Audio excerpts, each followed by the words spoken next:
Well, it's a real call to action, It is. He says this is not just another tool. It's not another service you plug in. not even a feature upgrade. No. The core idea, his whole thesis, is that agentic AI orchestration is an architectural archetype. An archetype, so a foundational pattern. Yes, a fundamental shift in how your whole company structures work, how information flows, how decisions get made. And if you treat it as anything less, you're in for a world of hurt. And that hurt. That's the risk he points to right away. He talks about the allure of attractive, isolated AI point solutions. You get that quick win, you look good for a quarter, but what have you actually done? You've created more problems down the line. You've just deployed tools that lead to, and this is his phrase, complexity, proliferation, and architectural entropy. Architectural entropy, I love that term. It's like Rust for your IT systems. It's the perfect metaphor. You're just reinforcing the very silos you were trying to break down, and you're making it harder to do this right later on. It actually devalues your current investments. So leaders have to weigh in on this, like now. Okay, so let's unpack that. If it's a whole new archetype, a foundational structure, how does it actually change the way a company gets things done? How is it different from just, better automation? It creates a brand new coordination layer. So think about it. Traditionally, everything is a rigid workflow. Step A, then step B, then step C. Always in that order. Always. Agentic AI just flips that entire model on its head. It acts like a brain that figures out how to achieve a goal by itself. It looks across your whole messy ecosystem of tech and pulls together the right agents, the right tools, the right data, all in real time. So if the goal is, resolve a complex customer complaint, Right. the system doesn't follow a script.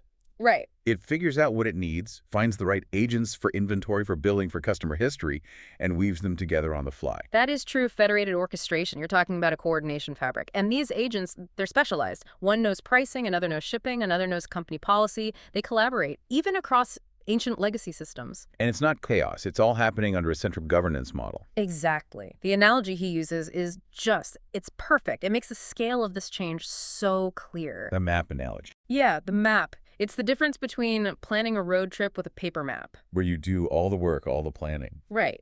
And if a road is closed, you have to pull over, unfold this giant map, and figure out a new route all by yourself. Versus just telling your car's navigation system the destination, it figures it out. And if there's traffic, if there's an accident, it just reroutes you. You don't even have to think about it. It adapts. It solves the goal in real time. That's the leap we're talking about. That's a huge leap. It's not a better map. It's self-driving system for business. Yeah. And to get there, he says there are 3 foundational changes in how things work. Yep. 3 major shifts. First, you move from those rigid sequential workflows to adaptive orchestration layers. Okay. Second, you start worrying so much about point-to-point integration, and you start focusing on capability onboarding. We'll get into that. And the third one, this one feels like the biggest mental hurdle. Oh, it is. It's moving from predictable, deterministic execution to what he calls policy-bounded emergence. And that's the core of it, isn't it? Yeah. Bounded emergence. How do you trust something that's designed to be unpredictable? This is where it gets really interesting, because to make this work, you need a very specific reference architecture. Right. And he's very clear that some of the components you need for this are still, quote, immature. We're building the plane while flying it. A little bit. For that orchestration layer to work safely, you need things like standardized communication protocols between the agents. He mentions MCP, the Model Context Protocol. Okay, hold on. Let's be really clear about MCP. What is the Model Context Protocol actually doing? Think of MCP as a Rosetta Stone for the AIs. It's a common language. It lets an agent built by one team, maybe using one model, understand the context and the goal from another agent built by a completely different team. Without it, they're just talking past each other. They're just speaking different dialects. So you need the protocol, you need really good memory management, smart routing, ways to evaluate outcomes, and this is critical, reliable ways to recover and roll back if something goes wrong. Which leads directly to the biggest risk. Gen AI is not deterministic. It can hallucinate. So how can you possibly trust an agent to, say, execute a major financial transaction? You don't. That's the key. You don't trust the agent with the transaction itself.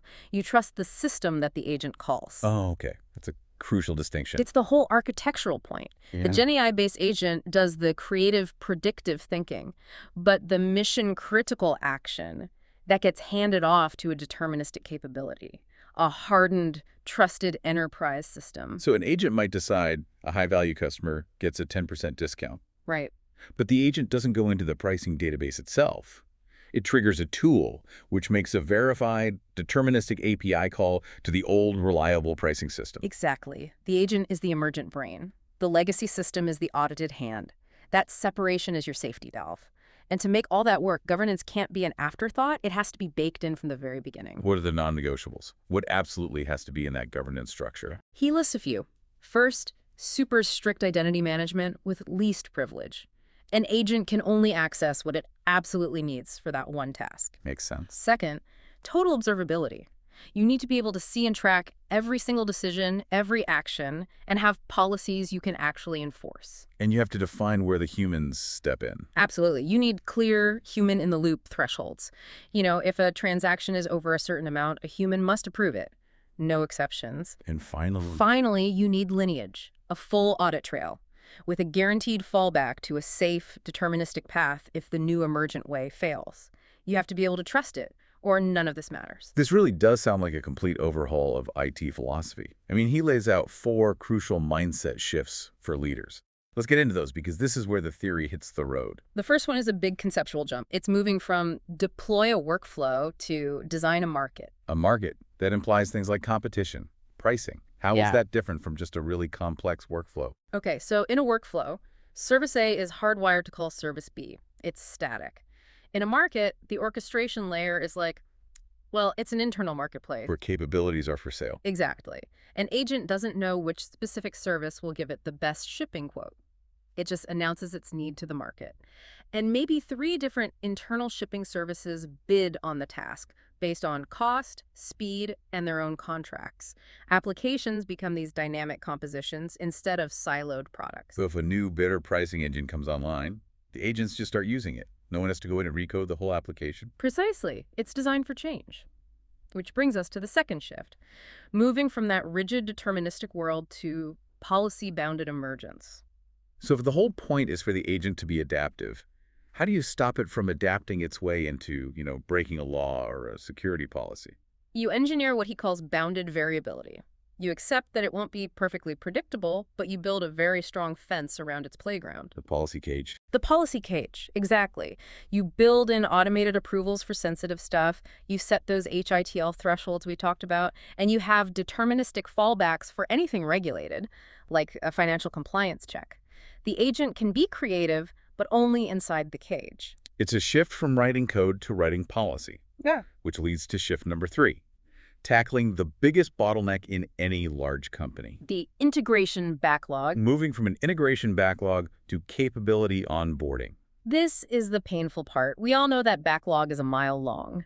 He argues that this point-to-point wiring of systems has to stop. It just creates brittle systems. Instead, you focus everything on capability onboarding. Meaning everything your company can do, check inventory, process a payment gets published to a central registry? Yes, but it's more than just a glorified API gateway, which is what people might think. How is it different?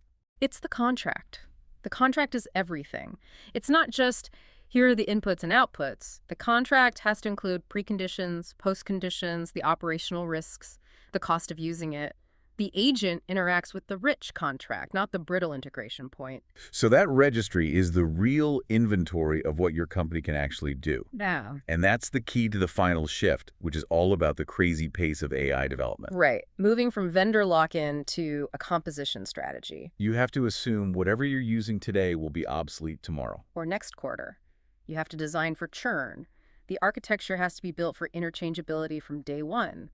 You're constantly monitoring, comparing tools and agents with the full intention of swapping them out for something better the moment it appears. And if the new agent can fulfill the contract in the registry, the swap should be almost frictionless. That's the goal. These aren't just technical decisions. They are strategic decisions about whether your company will be agile or fragile in the future. It's a whole new way of thinking. So when you boil it all down, what does it all mean? The easy path, just grabbing those quick, isolated AI tools, is a trap. It's a seductive trap, and Lee's warning is pretty stark. That path leads straight to architectural entropy. The only real path forward is this federated orchestration model. Agility in this new world isn't built. As he says, it's orchestrated. It is. And that orchestration depends completely on whether your existing systems can even play the game. Which brings us to a final thought for you, our listeners. Right. If enterprise readiness means every single capability has to be onboarded with one of these standardized contracts, with inputs, outputs, risks, and costs all laid out. Then what mission-critical, complex legacy system in your organization right now is a huge liability simply because it cannot easily publish its functionality to a registry like that? That inability to participate, that's the weakness this new archetype is going to ruthlessly expose.